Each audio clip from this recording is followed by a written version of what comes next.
Hi students, இன்னைக்கு நம்ம class 10 CBSE Maths NCERT ல Introduction to Trigonometry chapter ல exercise 8.1 ல 9th sum பாப்போம் இந்த வீடியோல. In triangle ABC, right angled at P, if tan A is equal to 1 by root 3, then find the value of ன ரெண்டு sum கொடுத்திருக்காங்க. ஓகேவா? ஒரு right angle triangle நமக்கு கொடுத்துட்டாங்க. கொடுத்திருக்கிற details நம்ம first எடுத்துடுவோம். In right angle triangle ABC, right angled at B ன்னு கொடுத்திருக்காங்க. So B இது right angle. So A இது எடுத்துக்கிறேன் B. ஓகேவா? tan A is equal to 1 by root 3 னு கொடுத்திருக்காங்க. Given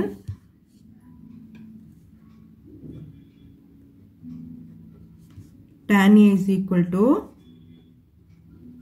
1 by root 3. Okay, tan A நமக்கு என்னன்னு தெரியும்? Opposite by adjacent. Adjacent தெரியும். So A க்கு தான் கொடுத்திருக்காங்க இல்லையா? A க்கு opposite என்னது? இதுதான் opposite. இது C, sorry. Opposite, இது adjacent.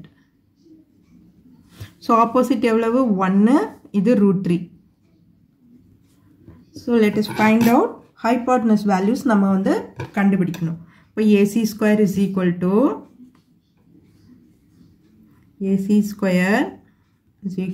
AB square plus BC square. இல்லையா? பித்தாகரஸ் தியரம் இது தெரியும். ஸோ AC கண்டுபிடிக்கணும்னா ஸ்கொயர் ரூட் பண்ணணும். AB ஸ்கொயர் எவ்வளவு? AB is equal to root 3. root 3 square பண்ணுறேன் plus 1 root of 1 square. root 3 square பண்ணும்போது நமக்கு கிடைக்கிறது 3 plus 1. 3 plus 1 4.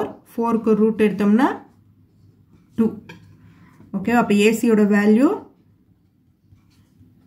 2 கிடைச்சிருக்கு. ஸோ இப்போ இதுலேருந்து நம்ம அதர் ட்ரிக்னாமெட்ரிக் வேல்யூஸ் ஈஸியாக ஃபைண்ட் அவுட் பண்ணிடலாம் இல்லையா? நமக்கு என்னென்ன தேவைன்றதை ஃபஸ்ட்டு கண்டுபிடிச்சிட்டோம். First சப்டிவிஷனில் sign A.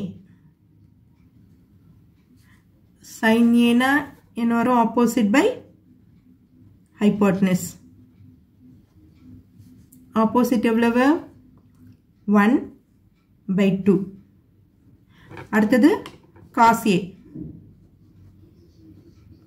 cos A னா adjacent by hypotenuse.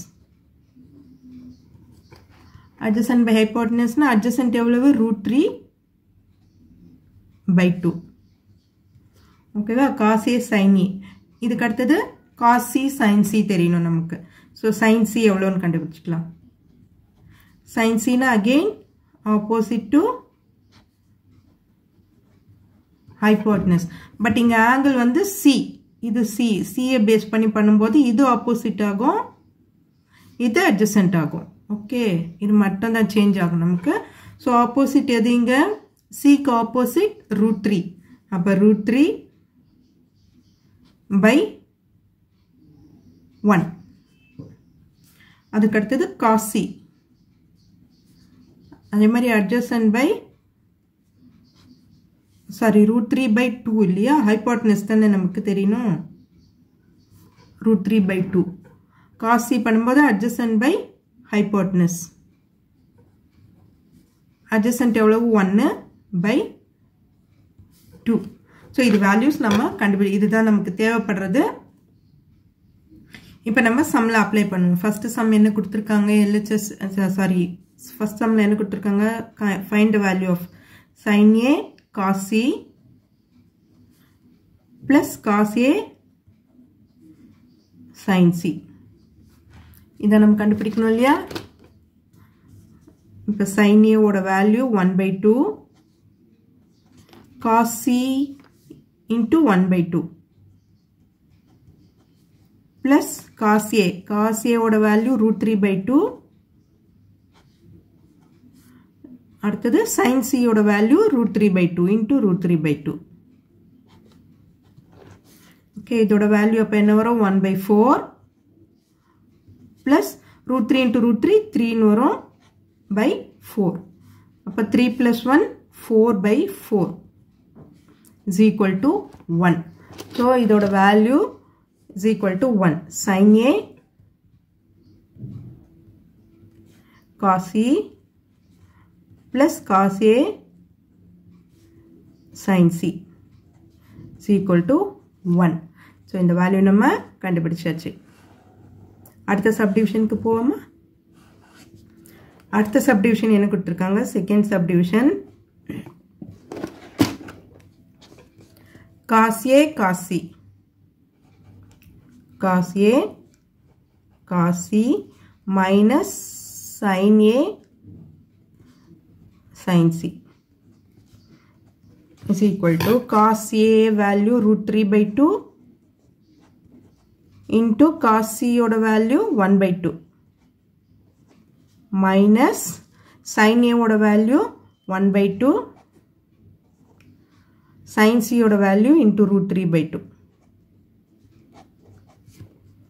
இங்க பாருங்க root 3 by 4